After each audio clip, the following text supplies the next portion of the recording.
Bueno, pues para ahondar en este asunto nos acompaña esta noche en nuestro plató Borja Mora, gerente del Consejo Audiovisual de Navarra. Muy buenas noches. Hola, buenas noches. ¿Cómo retransmitir un encierro, unas imágenes de un encierro respetando esa normativa, esos códigos deontológicos? Pues es una labor complicada, hay que reconocerlo desde el principio, y también hay que partir del hecho de que no todo lo que se hace mal. Parece que por elaborar unas recomendaciones y dar unos consejos es porque se está haciendo todo mal. No es así, no es así. Venimos desde hace unos años viendo que las retransmisiones se hacen muy bien en la mayoría de las ocasiones, pero sobre todo a raíz del año pasado también vimos imágenes o secuencias que nos parecieron que bordeaban ya lo éticamente permisible, ¿no? Por eso la elaboración de las recomendaciones, que son sobre todo una llamada a la reflexión a las televisiones, ¿no? Para que piensen qué es lo que se puede emitir y cómo, ¿no? La muerte del corredor Daniel Gimeno el año pasado, como muy bien dice, en uno de los encierros generó gran expectación. Es inevitable, por otro lado, también. Hay que informar, pero ¿caímos los medios de comunicación en ese sensacionalismo, en ese morbo? Por supuesto que hay que informar. Te diría más, por supuesto que hay que grabar determinadas imágenes, pero posteriormente a la grabación siempre tiene que haber un trabajo, y vosotros bien lo sabéis que trabajáis en el medio, de edición o de reflexión sobre qué imágenes se incluyen dentro, pues, en el resumen de un informativo o en otros programas, ¿no? Yo creo que en algunos casos sí que se cayó en el morbo, porque, por ejemplo, hay un aspecto que a mí me llama la atención, que es la repetición constante de imágenes, pues en este caso de la acogida de este corredor, ¿no? No podemos estar viendo un informativo y ver la misma secuencia 15 veces, porque se pone en la entrada y se emite casi en bucle 3 o 4 veces para la entradilla, se vuelve a la noticia y se vuelve a emitir 3 o 4 veces, quizás se vuelve a recoger luego posteriormente. Claro, si en un solo informativo o en un solo programa vemos la imagen 15 veces, pues creo que ya no es información.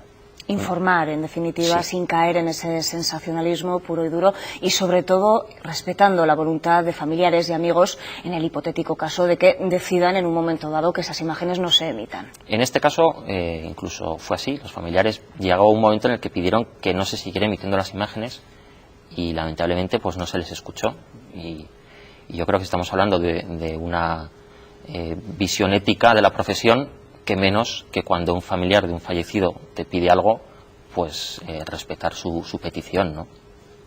Me parece que es lo mínimo que éticamente se puede exigir, porque estamos hablando de ética al final, que son cuestiones personales, son decisiones personales de personas que están trabajando, que muchas veces tienen que soportar presiones de diverso tipo, pero que yo creo que siempre tienen que buscar la honradez que hemos hablado, y pues compaginar esa información con el respeto a la voluntad de los fallecidos y de las familias, sobre todo de los fallecidos, ¿no? Y compaginar también, me imagino, la información con más fuentes autorizadas, como por ejemplo Cruz Roja, servicios sanitarios. Efectivamente, yo creo que hay cuestiones que ya se trabajan. El tema de cómo informar sobre los accidentados, los heridos, pues hay unos canales de comunicación ya establecidos que funcionan, en mi opinión, muy bien y que hay que respetar. Si hablamos de eso que también veíamos en el vídeo, de la labor pedagógica que las televisiones pueden hacer, creo que es muy bueno potenciar la presencia de personas que conozcan de primera mano los encierros, que sean capaces de explicarte por qué un encierro es peligroso, por qué una carrera es buena y por qué otra no. Esto que se hace ya en determinados casos, pues creo que es una labor que creo que se debe extender a todos los medios, ¿no? A todas las televisiones, ya sea de ámbito local, regional como nacional. Y cuando hablamos de imágenes grabadas por cámaras de videoaficionados, ¿a qué peligros nos exponemos? Claro, esto sucedió el año pasado, por ejemplo, ¿no? Las peores, entre comillas, imágenes que vimos fueron captadas no por una televisión, no por un profesional del medio, sino por un videoaficionado. Es un fenómeno nuevo.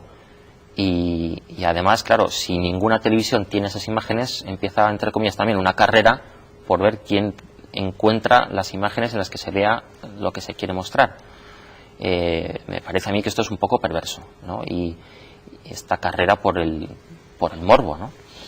De todas formas, lo que proponemos en el caso de las imágenes captadas por videoaficionados es esa labor de edición previa. No por esa presión de ser el primero en emitir las imágenes, emitir tal y como te llegan, sino que menos que visualizarlas y, si es necesario, editar y quitar alguna parte que no sea especialmente recomendable, pues hacerlo, ¿no? Edición previa, intentar evitar las imágenes más duras, no caer en el morbo, como muy bien dice. ¿Qué otras recomendaciones hacen desde el Consejo Audiovisual de Navarra? Bueno, también nosotros queremos llamar a la reflexión a los programas de entretenimiento, ¿no? Porque entendemos que una cosa es lo que se ve en un informativo, que normalmente suele ser bastante correcto, con lo que a lo mejor podemos ver en un magazine o en un programa de entretenimiento puro, ¿no? Ahí da más pie a las tertulias entre gente que puede ser más o menos experta, lamentablemente cada vez menos experta de lo que se está hablando, con lo cual volvemos a pedir en ese caso el acudir a las fuentes autorizadas, esos corredores que ya conocen los encierros, a los periodistas que durante años llevan retransmitiendo y cubriendo estos acontecimientos, etcétera, ¿no? Creemos que tanto en los informativos como en los programas de entretenimiento hay que proteger esos derechos que asisten a todas las personas por el hecho de correr, que no por el hecho de correr pierden todos sus derechos. Podemos pensar, bueno, si está en un lugar público, en un espectáculo público, pues pierde de alguna manera su derecho, podemos decir, a la propia imagen, a la intimidad. Pues no es así. No es así. Y sobre todo, si estamos hablando ya de cuestiones éticas, pues cuando vienen problemas, cuando vienen cogidas, golpes, contusiones, pues hay que ser un poco más exigentes, ¿no? Vamos a dejar las fiestas de San Fermín a un lado y vamos a hablar ahora del informe anual del Consejo Audiovisual del año pasado, que ayer mismo fue presentado en la Cámara Foral. Según este documento, los principales hitos del COAN en 2009 han sido la firma del Código de Corregulación Audiovisual y el decreto foral que mejora la protección de los menores frente a la televisión. Son dos hitos, yo creo, los más destacables, sobre todo por el hecho de que son pioneros, ¿no? El decreto de menores ha sido pionero en el sentido de que se han establecido normativamente las franjas de protección reforzada. Desde hace años en España en un horario infantil, ¿no?, que viene desde las 6 de la mañana a las 10 de la noche, y desde hace unos años en las televisiones nacionales, por la vía de la autorregulación, crearon unas franjas intermedias de mayor protección.